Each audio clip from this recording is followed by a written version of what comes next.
Source, Word, and life-giving Spirit. Amen.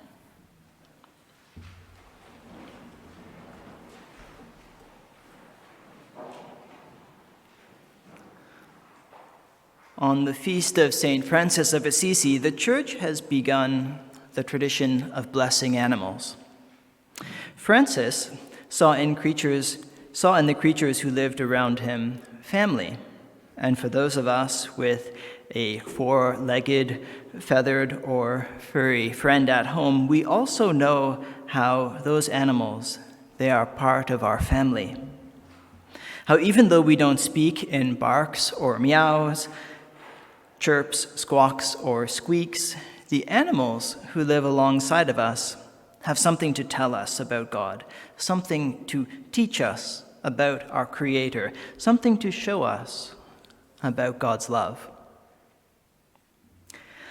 I feel as though we are living in a paradoxical moment in our relationship with creation. The ecological crises of our world confront us with a relationship governed by greed, where we exploit, consume, deplete, and move on. But our animal companions, who live alongside us in our homes, invite us into the mystery of moving beyond the God of Abraham, Isaac, and Jacob, to simply the God through whom all things came into being. Francis understood this. When he wrote of Brother Sun and Sister Moon, he was speaking of God's whole creation as family. I will confess that I, myself, find it hard to wrap my head around such an expansive way of thinking about God's family.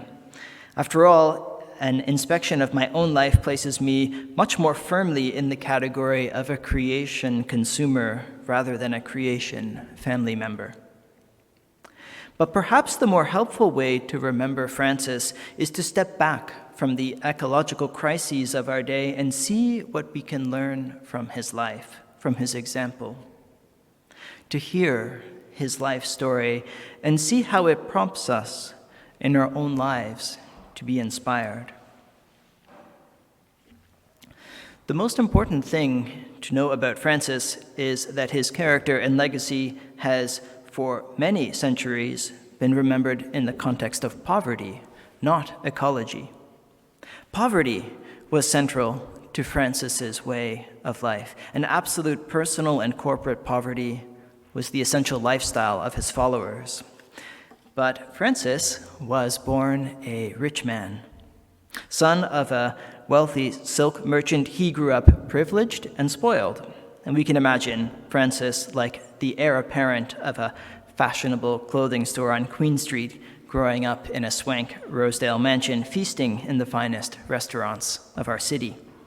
Witty and handsome, Francis had a love for pleasures, and you would have found him at home on the red carpet of the Toronto Film Festival, or as an adventurer who joined in military campaigns.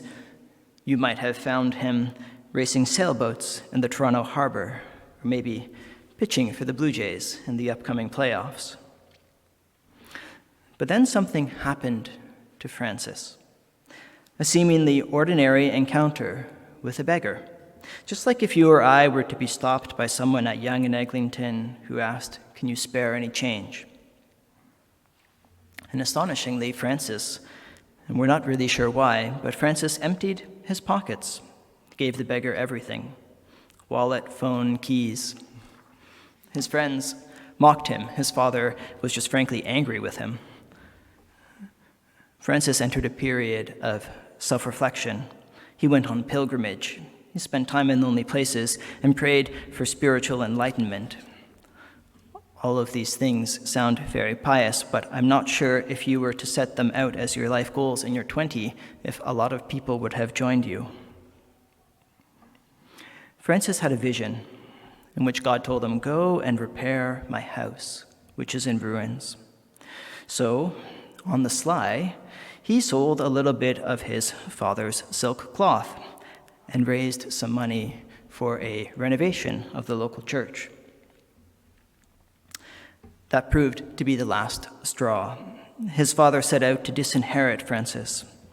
Today, this might have meant a few trips to a psychiatrist to declare Francis mentally unsound, but the real Francis in the 12th century wound up with his dad before the bishop. In a moment that would live large around any family dinner table, Francis renounced his inheritance, stripped himself buck naked, and walked out to wander as a beggar himself.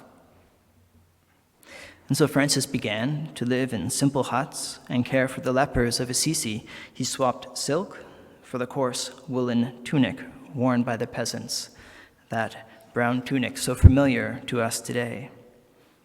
He began to travel the countryside, and he began to preach to the poor.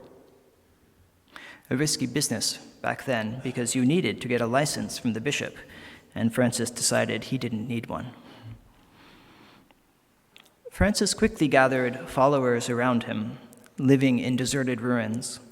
You can imagine Francis in some of the more gritty parts of downtown Toronto, setting up in abandoned industrial buildings. Francis and his followers would restore these to an inhabitable state, and sometimes they would live alongside these restored churches in little huts, like if we were to pop up a tiny shelter at the edge of our hill. As the Franciscan order grew, it did eventually receive papal recognition, an important step in ensuring Francis's witness to a life of poverty would be accepted in the wider church.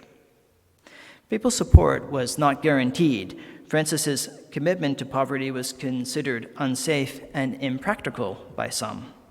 I hear echoes of our own ongoing housing crisis in Toronto. I'm not sure Francis would have engaged in the politics of debating poverty. He looked to the gospel to order his life. The first rule that he composed for his followers was entirely made up of verses from the Bible. But his shining example and scriptural rule proved too hard for his followers. Being gentle and humble of heart made Francis an inspiring follower of Jesus. Francis lived by the gospel, and somehow it did not burden him. But with the Franciscan order descending into chaos, he eventually decided to write another rule for his followers.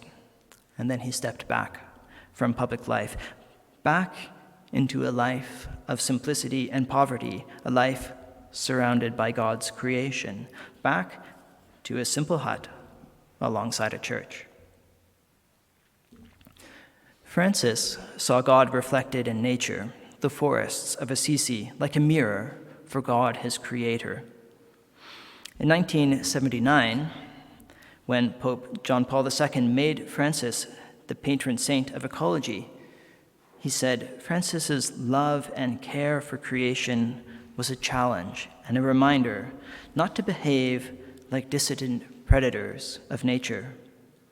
John Paul II noted that Francis gives us striking witness that when we are at peace with God, we are better able to devote ourselves to building up that peace with all creation, which is inseparable from peace among all peoples.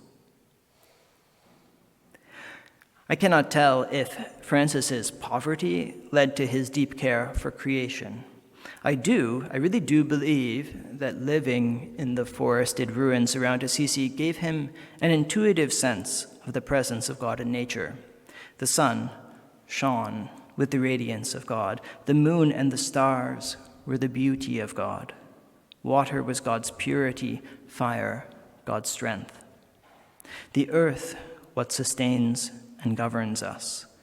The animals and the birds, our companions and friends on life's journey.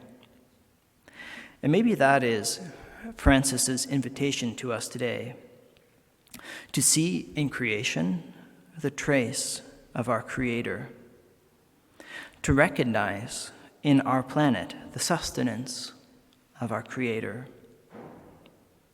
Perhaps if we learn anything from Francis, it is that in creation we see the diversity of God. In creation, we feel the closeness of the divine. And in creation, we are challenged to explore relationships where we live in peace with one another. Amen.